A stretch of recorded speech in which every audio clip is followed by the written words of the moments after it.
Oh, apa-apa ibadahnya tertib, rekodnya tertib kok tetap aja menjadi mukibelnya Habib. Bisa ditipu oleh nasab palsu Habib, bisa diperdaya oleh apa itu ajaran-ajaran leluhur Habib yang 99% adalah ajaran Dajjal, eksploitatif, rasis, membeda-bedakan manusia berdasarkan ras, berdasarkan ini. Assalamualaikum warahmatullahi wabarakatuh, saudara sekalian dimanapun Anda berada. Pada kesempatan kali ini kita akan sama-sama menyaksikan sebuah video pendek dari Gus Fuad Pleret terkait dengan para khabib yang makin hari kita berburu dengan waktu ya. Apakah kita akan menunggu dengan rungkatnya nasab mereka akan segera bertaubat atau tidak, saudara sekalian? Oke, selengkapnya mari kita sama-sama simak dari video Gus Fuad Pleret ya. Assalamualaikum, salam sejahtera untuk kita semua. Om Swastiastu, Namo Buddhaya, Rahayu, Rahayu, Salam. Semoga semua makhluk berbahagia.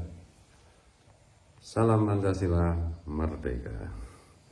Bismillah, alhamdulillah, salatu wassalamu ala rasulillah, ala alihi wa billah, amma ba'du. Ada sebuah hadis yang sangat populer yang kurang lebihnya al-kamal itu begini. Nabi pernah bersabda kepada para sahabat, tidak ada orang yang masuk surga karena ibadahnya, karena amalnya, karena perbuatannya, perbuatan baiknya. Kemudian sahabat menyela, termasuk kami wahai Rasulullah. Ya, termasuk kalian. Kalian itu tidak akan masuk surga karena amal kalian, karena perbuatan baik kalian. Termasuk engkau Rasul, termasuk aku tidak masuk surga karena amal atau perbuatan baik itu. Berarti nggak ada yang masuk surga dan Rasul. Iya, banyak yang masuk surga, termasuk kalian. Nah terus gimana?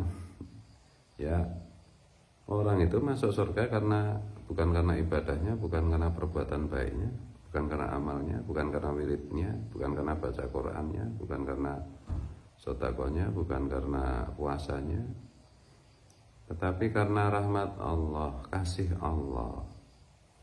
Kemudian Rasulullah bersabda, irhamu man fil ard yarhamukumullah wa man bis sama. Sayangilah makhluk Allah yang di bumi, maka Allah bersama makhluknya yang di langit akan menyayangi, akan merahmati kalian.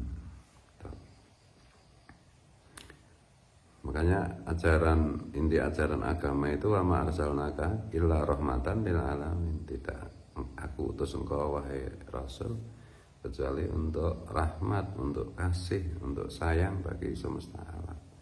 Nah, ini cocok dengan itu hadis tadi bahwa tidak ada orang yang masuk surga karena ibadahnya, karena perbuatan baiknya. Tapi orang itu atau hamba itu masuk surga karena rahmat Allah, karena kasih Allah, karena rasa sayang Allah. Maka agar mendapat rasa sayang Allah, sayangilah semua makhluk Allah yang di bumi, supaya dengan begitu Allah akan menyayangi kalian, dan juga makhluk Allah yang di langit akan menyayangi kalian. Nah, ini kalau konteksnya sekarang dengan misalnya fenomena, kok banyak ya kiai, orang pintar, ulama, tidak sedikit, atau ahli ibadah, tukang wirid, macam-macam bisa ditipu daya oleh kepalsuan nasab Habib Ba'alwi. Ya ini kan sama dengan hadis tadi itu. Orang yang tidak mempan disihir dengan nasab palsunya Habib Ba'alwi itu, ya semata-mata bukan karena ilmunya, bukan karena ibadahnya, wiridnya, dan lain-lain, tapi karena rahmat Allah. Allah menjaga, kasih Allah, rasa sayang Allah menjaga orang itu dari terpedaya oleh nasab palsu Habib Ba'alwi, oleh ajaran-ajaran Habib Ba'alwi yang rasis, yang merusak Islam, yang merusak ajaran Rasulullah, yang membuat citra buruk tentang Islam, tentang Rasulullah. Yang bisa selamat itu ya hanya yang mendapatkan rahmat Allah, Nah, yang mendapatkan rahmat Allah itu gimana caranya agar Allah banyak memberi rahmat? Yang menyayangi makhluk Allah yang di bumi. Coba perhatikan tuh, entah kiai, entah ulama, entah tuan guru, entah ustadz, entah orang biasa yang menjadi mukibulnya para kabib. Itu secara umum mereka itu orang yang suka menipu umat, suka mengeksploitasi umat, suka memperdaya umat, yaitu menjadikan umat hanya sebagai sasaran untuk menumpuk kekayaan dengan pasang iklan di YouTube. Pondok ini akan membangun ini, menerima sedekah jariah dan lain-lain. Orang-orang yang di hadapan Allah dan kita saksikan juga tidak cukup punya rasa sayang kepada sesama makhluk Allah, tidak cukup mengasihi kepada makhluk Allah. Jadi ya wajar, karena Rasulullah sudah kasih resep. Ya, kalau kamu ingin disayangi Allah, ingin dikasihi Allah, ingin dicintai Allah, ya cintailah makhluk Allah yang di bumi semuanya, tanpa terkecuali manusia, jin, hewan, tumbuhan, tanah, batu, semua dikasih, disayangi gitu. Jadi kalau cuma pintar, kalau cuma banyak orang pintar yang tetap menjadi mukibul. Kalau cuma banyak ibadah, banyak sekali ahli ibadah itu di pulau seberang sana. Apa-apa ibadahnya tertib, rekodnya tertib, kok tetap aja menjadi mukibulnya kabib. Bisa ditipu oleh nasab palsu kabib, bisa diperdaya oleh ajaran-ajaran leluhur kabib yang 99% adalah ajaran dajjal, eksploitatif, rasis, membeda-bedakan manusia berdasarkan ras, berdasarkan ini. Sudah ada bukti tes DNA dan lain-lain, sudah jelas-jelas palsu. Kok ya tetap saja masih ada yang percaya, dan kalau orang umum mungkin masih agak wajar. Ada kiai, ada ulama, ada tuan guru, ada ahli ibadah, kok ya tetap masih banyak. Itulah. Ya tetapi semuanya coba perhatikan. Ya karena mereka rata-rata yang menjadi mukibul daihat itu ya memang orang yang tidak punya cukup rasa sayang dan cinta kepada sesama makhluk Allah gitu. Kalau punya cukup, kalau secara relatif itu cukup menyayangi sesama makhluk Allah, ya perhatikan saja dulu mereka menjadi mukibul. Nah, sekarang mereka antipati kepada para Kabib Pahlawi dan ajarannya yang merusak Islam, yang bertentangan dengan Pancasila dan Bhinneka Tunggal Ika itu. Dan saya dulu kan juga bisa bahkan didapat sebutan Presiden Muhyiddin kan. Ya, melihat fakta ini ya, karena hidup saya itu selalu saya bermujahadah, bersungguh-sungguh untuk berusaha mengasihi, mencintai sesama makhluk Tuhan. Ya alhamdulillah saya bisa menerima ini dengan bersemangat gitu. Begitu Kiai Imad bilang bahwa mereka para kabib itu tidak tersambung nasabnya kepada Rasulullah. Begitu Mas Dr. Sugeng Sugiyarto memberikan penjelasan bahwa DNA para kabib itu haplogrupnya G, bukan keturunan Nabi Ibrahim, apalagi keturunan Rasulullah, sama sekali bukan. Ya saya dengan cepat menerima dan dengan cepat mengaplikasikan dalam segala tindakan saya, dalam rangka melindungi umat, dalam rangka melindungi cinta kasih itu sendiri, dalam rangka melawan rasisme, dalam rangka menjaga Pancasila, Bhinneka Tunggal Ika gitu. Sementara coba perhatikan, kalau sekarang ada mukibul misalnya, kalau memang dia itu cukup menyayangi sesama makhluk Tuhan, pasti suatu ketika nanti akan, sebelum azab Tuhan itu turun, dia akan bertobat.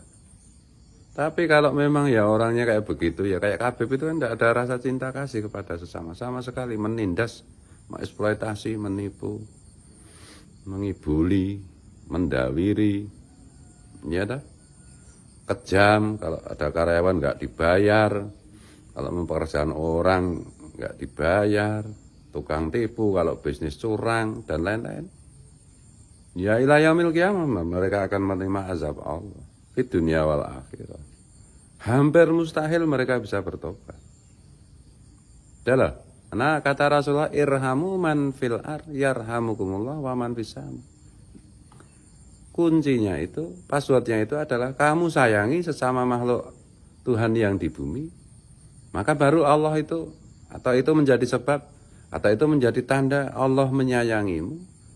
Dan juga makhluk Allah yang di langit, para malaikat, ruh-ruh, orang-orang soleh, para nabi, itu menyayangimu.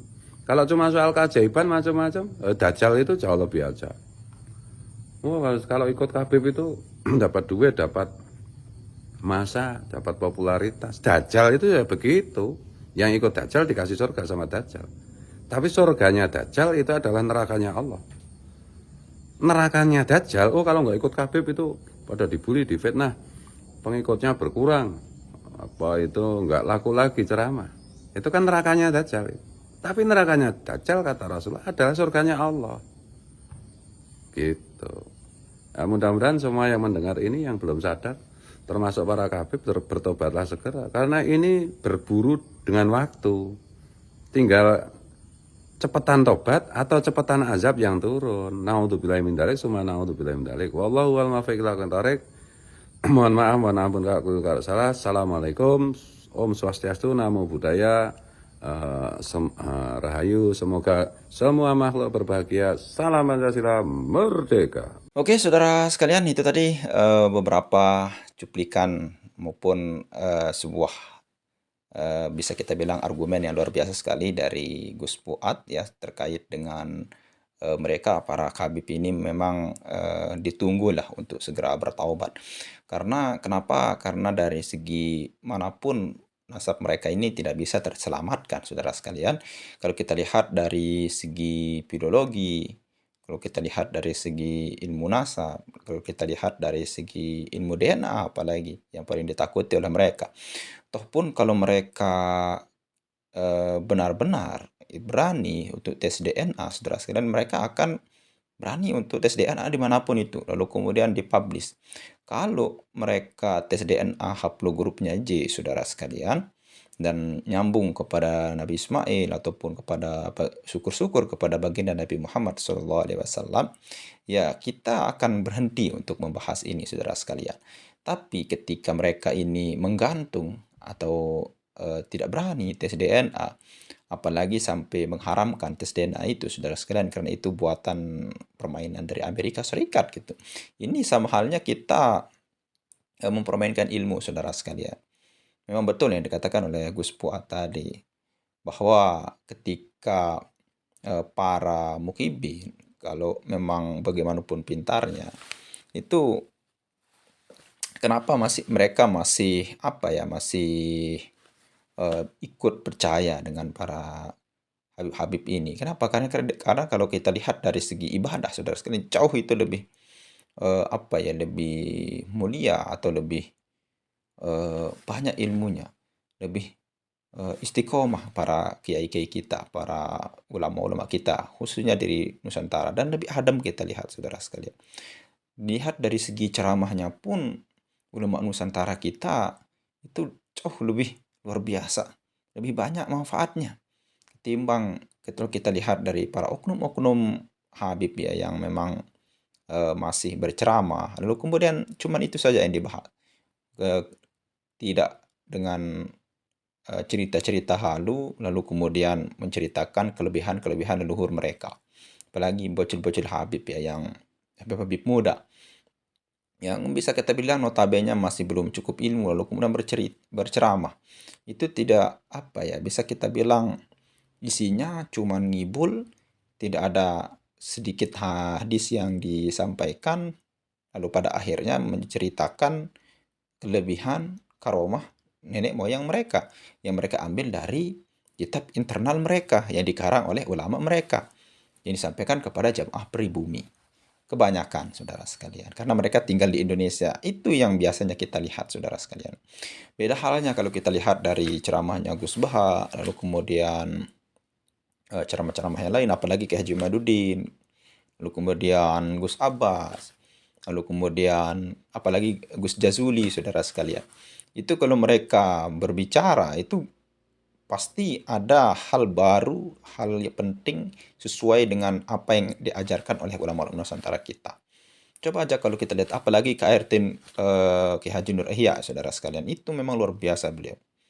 Nah, sesuyogianya oleh para mukibin itu yang kita tonton, itu yang kita ikuti, saudara sekalian, daripada kita ya dan tanda kutip ya mendengar ceramah para sebagian oknum Habib yang memang ceritanya luar biasa, halu, bahkan sampai melawan malaikat. Kok seperti itu yang kita percayai, saudara sekalian.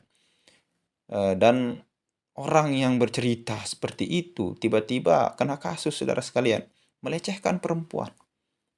Itu Habib Haji ya, saudara sekalian. Itu memang kasusnya kalau kita lihat sangat bisa kita bilang menjijikkan ya. Kenapa? Karena menikahi seorang perempuan lalu kemudian hanya meluangkan hawa nafsunya. Tidak diberi nafkah dan lain sebagainya. Nah, ini yang ya memang satu dua, saudara sekalian. Tapi kalau kita lihat dari segi berbicaranya, itu sama saja, saudara sekalian. Kalau contohnya saja Habib Agus, saudara sekalian. Habib Agus Arsal Al-Habsyi yang tes DNA pada Sukatipik yang tempo bulan yang lalu. Itu dia akan menerima apapun hasilnya, saudara sekalian. Ya, kita berpikiran, dia ini mungkin salah satu Habib yang baik, saudara sekalian. Namun ternyata hasilnya ketika kita menonton, keluar hasilnya yaitu hasilnya G. Apa yang dia bilang Habib Agus ini? Yang dia bilang, oh itu belum pindah. Kenapa? Karena di selain tempat orang tes DNA, misalkan di family tree, itu di yang lain, itu beda lagi hasilnya, gitu, kata dia. Padahal dia akan menerima apapun hasilnya. Dia tidak terima ketika hasilnya sudah keluar dan hasilnya G, saudara sekalian. Itu salah satu contoh keras kepalanya, saudara sekalian. Ya mungkin hanya itu saja yang bisa kita sampaikan, dan luar biasa apa yang disampaikan oleh Gus Fuad tadi. Mudah-mudahan sebagai pencerahan untuk kita. Salah satu hadis sebagai patokannya adalah irhamu man fil ardi yarhamukum man fis sama. Ya mungkin hanya itu saja. Sekian. Assalamualaikum warahmatullahi wabarakatuh.